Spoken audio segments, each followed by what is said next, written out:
Bonjour, bonjour tout le monde, j'espère que vous allez bien. Cet 24e épisode sera dédié pour le principe d'analyse scénario à l'aide de l'option valeur cible et le complément solver. C'est quoi la valeur cible et comment l'exploiter? C'est quoi le solver et comment l'intégrer sur Excel et comment l'utiliser? C'est ce qu'on verra à l'aide des exemples concrets et pratiques. Pour éclaircir le principe de fonctionnement de la valeur cible, j'aimerais bien commencer par une petite démonstration. Supposons que vous disposez d'un petit calcul comme suit. Vous avez un prêt unitaire de 200 avec une quantité de 10, ce qui donne un saut total de 2000, avec une petite remise de 5%, ce qui donne 100, avec un saut total de 2900 pour un TVA 380 et un TTC de 2280. Alors, quel serait le prêt unitaire ou la quantité à proposer, l'un des deux par exemple, à varier au fur et à mesure de la réintégration de TTC? C'est ce que permet évidemment la valeur cible. La valeur cible est une option Excel qui permet d'exercer un calcul inversé et qui permet de déterminer l'effet ou l'impact sur la valeur de départ à la modification de valeur résultat. Donc ça permet de déterminer l'impact sur la valeur de départ à la modification de valeur résultat. Mais ça nécessite deux conditions. La première condition, il faut que la cellule résultat soit sous forme d'une formule et la cellule de départ soit une constante. Comment ça se fonctionne? Donc, vous trouverez la valeur cible sur données, analyse scénario, vous trouverez valeur cible. Vous cliquez dessus, vous trouverez une boîte de dialogue avec trois champs. Le premier champ, c'est la cellule objectif, la cellule résultat. Et puis, le deuxième champ, c'est la valeur dont vous souhaitez remplacer la cellule résultat, 2000 par exemple. Et puis, la cellule à modifier, c'est la cellule que Excel va changer. Par exemple, quel est le prêt unitaire à affecter pour un TTC 2000?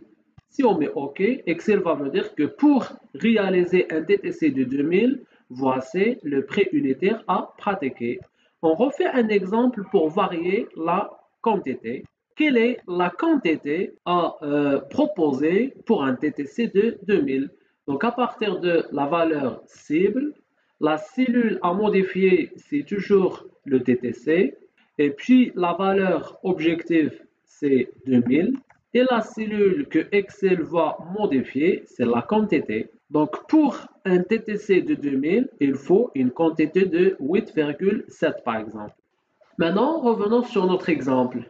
Un commerçant vous demande d'étudier les trois scénarios possibles pour augmenter sa marge totale, sachant que le prix de vente unitaire hors taxe est de 10, alors que le prix d'achat hors taxe est de 8, ce qui fait une petite marge de 2, avec une quantité vendue de 800, et on vous demande de compléter le tableau.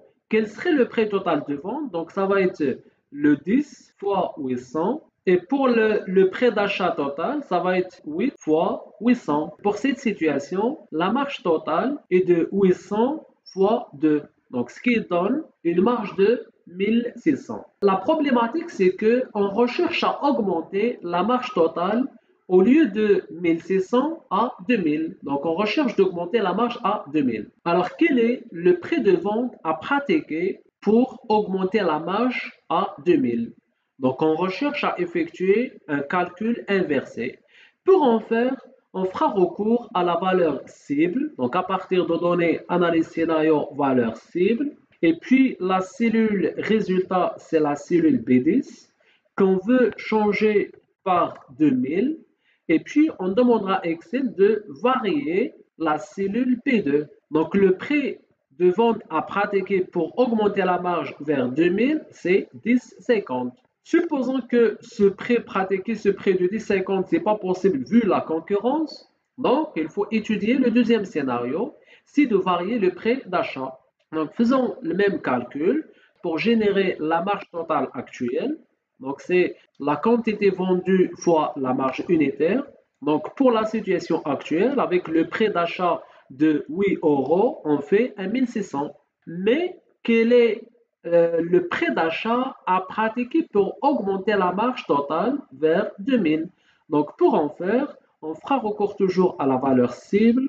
La valeur à varier, c'est B20, qu'on recherche à remplacer par 2000. Alors, quel serait l'impact sur la cellule bleue sur le prix d'achat? Donc, pour augmenter la marge cette fois-ci, il faut pratiquer un prix d'achat de 7,50. Supposons que notre négociation vis-à-vis du fournisseur n'a pas abouti auprès de 7,50. Alors, comment est-ce qu'on peut cette fois-ci varier la quantité vendue pour augmenter la marge? Donc, quelle est la quantité à vendre pour atteindre la marge? Donc, calculons déjà la situation actuelle. Donc, la quantité vendue fois la marge unitaire. Donc, ça revient toujours 1600. Donc, au niveau de la valeur cible, changeons P6 par 2000 et quel serait l'effet sur la cellule P26.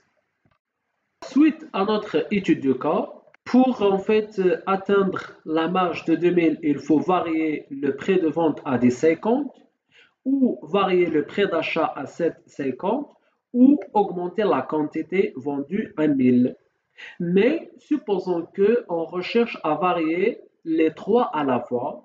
Comment est-ce qu'on peut en fait avoir une bonne combinaison pour atteindre toujours l'objectif de la marge 2000 avec une petite augmentation de quantité vendue, une petite réduction au niveau de prix d'achat, avec une petite augmentation au niveau de prix de vente.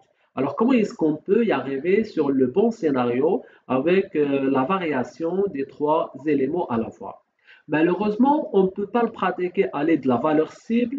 La valeur cible ne peut varier qu'une seule variable. Alors, comment est-ce qu'on peut surpasser cette limite de la valeur cible? Pour surpasser la limite de la valeur cible, on peut faire recours à notre complément d'Excel, à savoir le solver. Donc, le solver, c'est un niveau supérieur de la valeur cible qui permet d'analyser des scénarios avec la variation de plusieurs variables. Comment est-ce qu'on peut le faire? Premièrement, c'est un complément Excel qu'il faut réintégrer et réinstaller. Alors, rendez-vous sur Fichier et puis Option Excel. À partir d'Option Excel, vous aurez Complément. Donc, vous cliquez sur Complément et par la suite Gérer les compléments, Atteindre. Quand vous cliquez sur Atteindre, vous aurez l'ensemble des compléments qu'on peut réintégrer sur le ruban Excel. Vous cliquez sur Solver et puis OK. Une fois le solver installé, vous le trouverez sur Données. L'extrême droite, vous trouverez Analyse, Solver. Donc Données, extrême droite, Analyse, Solver. Maintenant, pour pratiquer le solver, sur la feuille Solver, supposons que vous disposez d'une petite base de données sur laquelle vous enregistrez l'état produit A, produit B et trois produits par exemple ABC.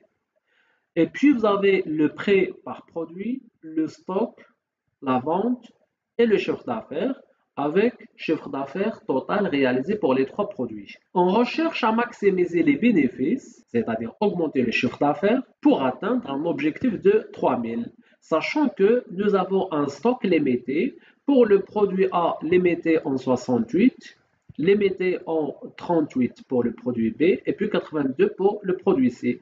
Alors, comment est-ce qu'on peut varier la vente pour atteindre l'objectif de 3000 avec ces contraintes? Pour utiliser le solver, il suffit de revenir sur Données, extrême droite, vous cliquez sur Solver, vous trouverez une boîte de dialogue avec trois niveaux que la valeur cible. Le premier niveau, c'est pour déterminer l'objectif, soit pour maximiser complètement une valeur ou minimiser complètement les charges par exemple, ou déterminer un objectif fixe. Pour notre exemple, on recherche à varier le E5 pour qu'il soit au niveau de 3000. Donc notre objectif, c'est d'augmenter son chiffre d'affaires de 1970 vers 3000. Nous avons des valeurs à varier, donc il suffit de sélectionner les cellules qu'on recherche à adapter et à varier, mais nous avons même des contraintes, donc il suffit de cliquer sur Ajouter. La première contrainte, c'est que la vente de produits 1, on ne peut pas dépasser les 68. Donc, il faut que la quantité à vendre soit inférieure à 68. Ajouter la limite de produit B, il faut qu'il soit inférieur à 38. Ajouter la limite de troisième produit, il faut qu'il soit inférieur à 82. OK. Donc là, nous avons, voici l'objectif à atteindre, et voici les cellules à varier, et voici les contraintes. Et puis, résoudre, selon la version que vous avez, donc il suffit que vous trouverez résoudre en haut.